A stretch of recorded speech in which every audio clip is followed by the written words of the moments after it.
Le Petit Prince, chapitre 4. J'avais ainsi appris une seconde chose très importante, ce que sa planète d'origine était à peine plus grande qu'une maison. Ça ne pouvait pas m'étonner beaucoup.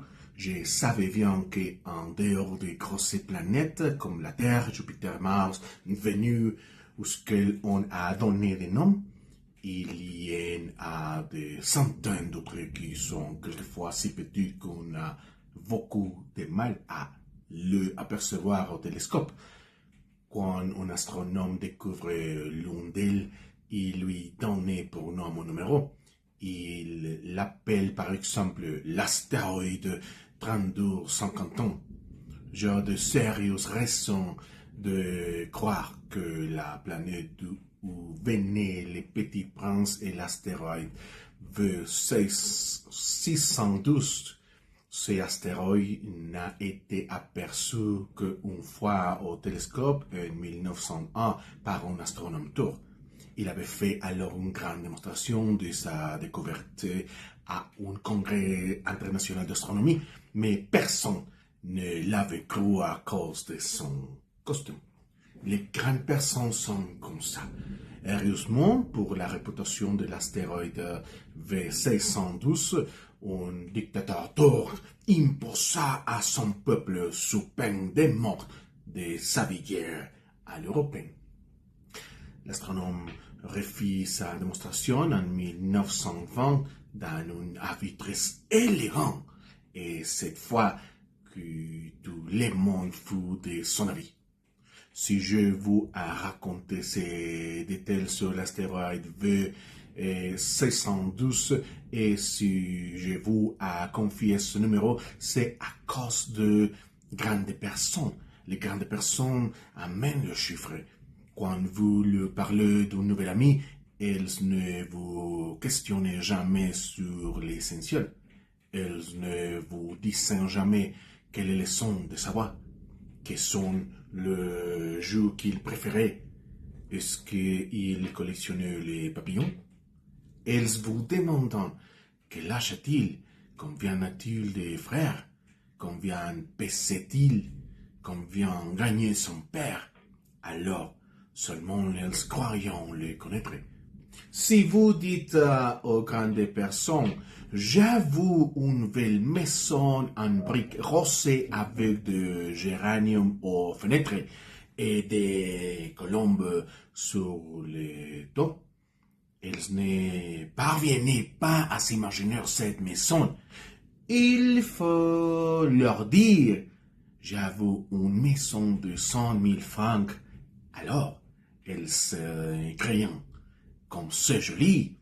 Ainsi, si vous leur dites la preuve que le petit prince a existé, c'est qu'il était ravissant, qu'il rien, et qu'il voulait un mouton. Quand on veut un mouton, c'est la preuve qu'on existe. Elles hérissent l'épaule et vous traiteront d'enfant.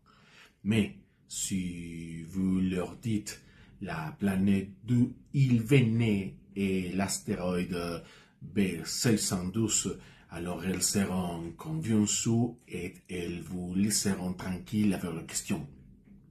Elles sont comme ça. Il ne faut pas leur en vouloir. Les enfants doivent être très indulgents envers les grandes personnes, mais bien sûr, nous qui comprenons la vie, nous convions de numéros. J'aurais aimé commencer cette histoire à la façon de conter des faits. J'aurais aimé dire, il était une fois un petit prince qui habitait dans une planète à peine plus grande que lui et qui avait besoin d'un ami.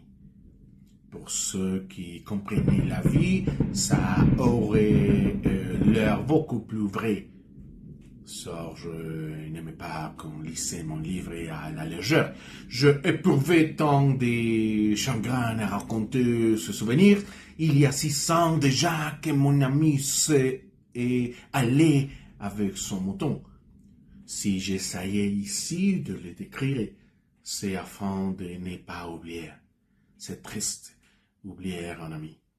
Tout le monde n'a pas un ami. Je puis devenir comme le grande personne qui ne s'intéresse plus qu'aux chiffres. C'est donc pour ça encore que j'ai acheté un bois de couleur et de crayons. C'est dur de se me remettre au dessin à mon âge quand on n'a jamais fait d'autres tentatives que celle d'un bois fermé et celle d'un bois ouvert à l'âge de 6 ans. J'essaierai bien sûr de faire des portraits les plus ressemblants possibles, mais je ne suis pas tout à fait certain de réussir. Un dessin va et l'autre ne ressemble plus. Je me trompais un peu aussi sur la taille. Ici, le petit prince est trop grand. Là, il est trop petit. J'ai hésité aussi sur la couleur de son costume. Alors, je t'attends comme si et comme ça, tant bien que mal, je me tromperai enfin sur certains détails plus importants. Mais ça, il faudra me les pardonner. Mon ami ne donnait jamais d'explications. Il me croira pour être semblable à lui. Mais moi, malheureusement, je ne sais pas voir les moutons à travers les casses. Je suis peut-être un peu comme les grandes personnes. J'ai dû vieillir.